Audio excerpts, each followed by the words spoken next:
دره راگه یکی از پدیده‌های طبیعی شهرستان رفسنجان در استان کرمان است.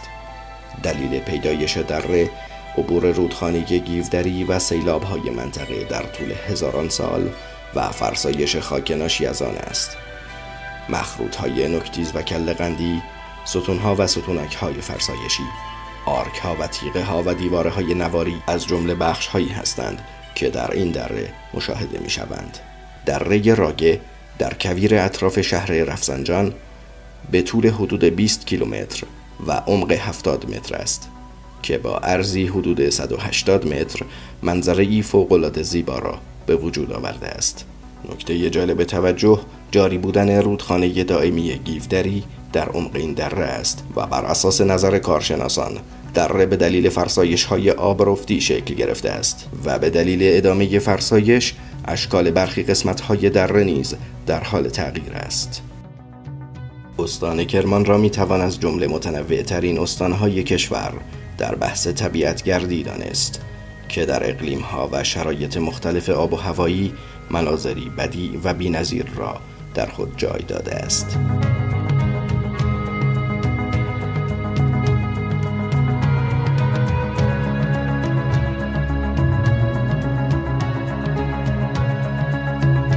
مورفولوژی خاص منطقه دره راگه کاملا شاخص است، چرا که تقابل دشت مسطح و دره عمیق و اشکال و حجم‌های به وجود آمده بر اثر فرسایش از اصلی ترین وجوه تمایز این دره هستند.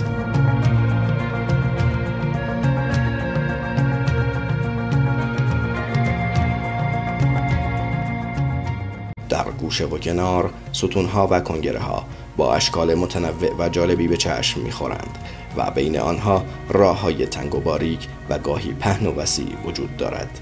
علاوه بر این شکاف‌ها و سوراخ‌های بزرگ و کوچکی نیز ایجاد شده‌اند که برخی طبیعی و برخی در گذشته‌های دور توسط انسان‌ها ساخته شده است. دره از شکل انحصاری برخوردار است. از سوی دیگر فرسایش‌های آبی در منطقه موجب شده است اشکال بسیار زیبایی در دیواره‌های دره شکل گیرد. این دره حاصل فرسایش آب رودخانه گیودری بوده که مربوط به دوران چهارم زمینشناسی یا کواترنری است و سن آن در حدود 20,000 سال تخمین زده می شود.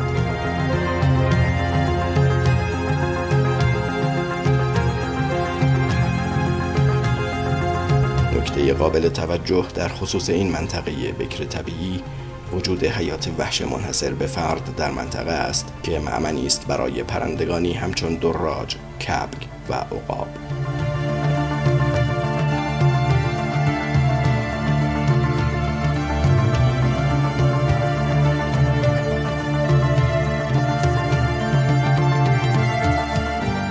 آنچه که دره را زیبا کرده است جاری بودن رودخانه در انتهای دره، طولانی بودن و اشکال منحصر به فرد در دیوارهای دره است که در اثر فرسایش ایجاد شده‌اند. این دره با 180 متر عرض، 70 متر عمق و 20 کیلومتر طول و حدود 36,000 هکتار مساحت از شکوه و عظمت خاصی برخوردار است که میتوان آن را گرند کنیون ایران نامید.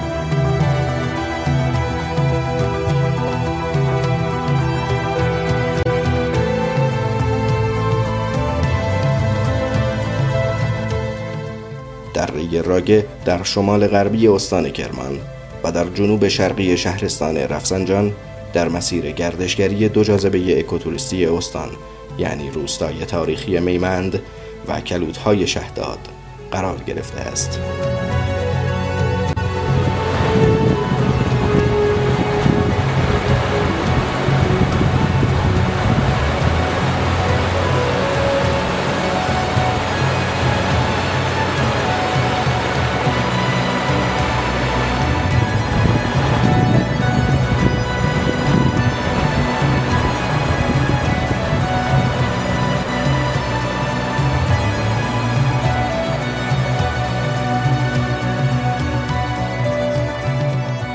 در خدمت جناب آقای حمید طاهری هستیم که از کارشناسان زمینشناسی.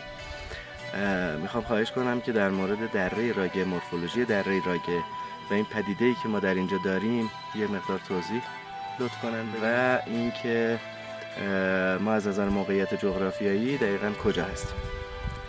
به نام خدا، دره راگه که اسم خودشو از دو تا روستای متروکه اینجور که مشخص هست گرفته به اسم محمد آباد و علی آباد راگه تشکیل شده و در حقیقت محل عبور رودخانه گیودری رفسنجان هست. بیشتر دیوارهایی که حدوداً بین 100 تا 50 متر ارتفاع دارن، اینا بیشتر آذرآواری هستن و این رودخانه به مرور زمان که کاملا دقیقاً هنوز علاوه زمین شناسی کار نشد روش که مشخص بشه سنش چقدر است، ولی کلا علاوه زمین شناسی بهش میگن احتمال میدن که یه کانیون باشه. خیلی متشکرم. جناب طاهری، لطف می‌فرمایید در مورد نحوه رسیدن به این منطقه یا به عبارت دیگری دسترسی به این منطقه، اینکه علاقه‌مندان بخوان بیان این پدیده طبیعی رو ببینن به عنوان یک جاذبه گردشگری، چجوری میتونن به این منطقه بیان؟ این هم یک توضیحی لطف بفرمایید. بهترین راه دسترسی به این منطقه یک جاده شوسه‌ای که تازه احداث شده از محل فرودگاه رفسنجان جدا میشه و مستقیما تا همین محمد آباد راگه ادامه داره و بهترین راهش همون هست که الان امروز ما در خدمتتون اومدیم اینجا رسیدیم. قبلا راه دیگه هم بوده که در اثر سیلاب‌های فصلی و اینا از بین رفته و خیلی مطمئن نیستم، راحت نیستم، ولی بهترین راهش همین راهی که تازه احداث شده. خب این روستاهایی که شما فرمودید مثل محمد آباد راگه، اینا الان قابل سکونت هست و کسی در واقع اینجا زندگی میکنه؟ نه، اینا سالها هست که در اثر خشکسالی و اینا دیگه مسکونی نیستن، خالی از سکن شدن و دیگه کسی اینجا ساکن نیست. به طور کلی الان دیگه تو این منطقه کسی متروکه نداره. بله. خیلی متشکرم از لطفتون. سال خوبی داشته باشین. خیلی ممنون. در خدمتتون هستم.